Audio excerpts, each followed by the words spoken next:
l'école, qui aurait fugué l'école après une chicane.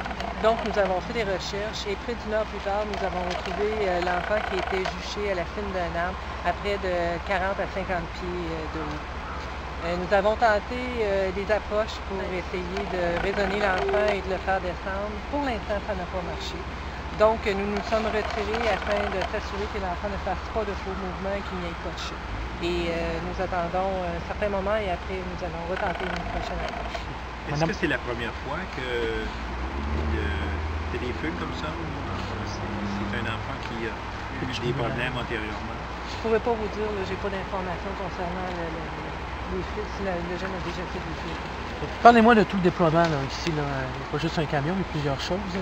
Oui, vous comprendrez que c'est une situation particulière et l'endroit aussi est particulier. Donc, nous avons fait venir les pompiers araignées qui ont une formation pour du sauvetage en hauteur. C'est eux qui ont fait la première approche, là, qui ont tenté la première approche pour raisonner l'enfant. Vous avez discuté aussi avec des gens du service jeunesse. Qu'est-ce qu'on vous dit? Parce qu'on a tenté une deuxième approche là, avec une intervenante. Oui, effectivement, il y a une intervenante qui est montée dans la nacelle pour tenter une deuxième approche qui n'a pas réussi non plus. Qu'est-ce qu'il vous dit, le garçon?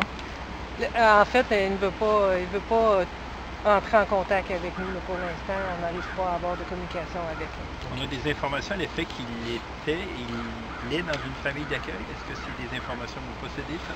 Est-ce que ses parents biologiques sont ici aussi? J'ai pas ces informations-là pour l'instant. OK.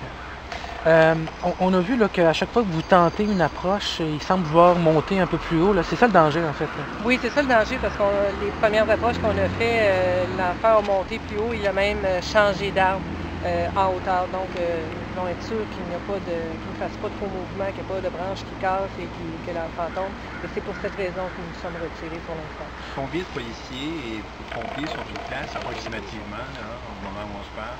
Écoutez, on parle peut-être d'une dizaine de policiers et autant de pompiers qui sont sur place. Madame Arbelot, on parle d'un enfant qui est en crise, mais à certains moments, il semble plus calme. Là. Oui, il y a des moments qui sont plus calmes, mais aussitôt qu'on essaie de l'approcher, on dirait qu'il redevient pas agressif, mais qu'il veut vraiment pas le contact. Okay. Est-ce qu'on sait pourquoi ils se sont chicanés? De quoi ça part, cette chicane-là, le matin? Non, je pourrais pas vous dire. Là. Probablement, c'est une chicane d'enfant. À l'école? À l'école, oui. Est-ce qu'on a des indications de savoir si ce jeune homme-là a déjà fait ce genre de geste-là? Est-ce que vous avez une connaissance qu'il aurait déjà fait quelque chose de ça? Cette nature? Ou quoi que ce soit? Ben non, j'ai pas d'informations au niveau des fugues. Au niveau qu'il serait monté dans un arbre pour tenir le monde à la laine, non, c'est la première fois. En fait, c'est la première fois qu'on a un événement de cette ampleur-là, oui. Mais est-ce que ce jeune-là est connu des milieux policiers? Non, il n'est pas connu des milieux policiers. Il a 12 ans. Il a une douzaine d'années. Oui. Prochaine étape? Comme je vous disais tout à l'heure, on s'est retiré, on attend un peu et par la suite, c'est certain qu'on est en train aussi de ramasser de l'information sur l'enfant, sur la façon aussi qu'on va faire notre prochaine approche. Okay. La prochaine étape, ça va être d'essayer de rapprocher l'enfant pour essayer de le raisonner afin qu'il puisse descendre de son plein gré de l'arbre. Est-ce que la police de Trois-Rivières demeure au dossier? Il n'est pas question de demander la collaboration d'un autre service de police?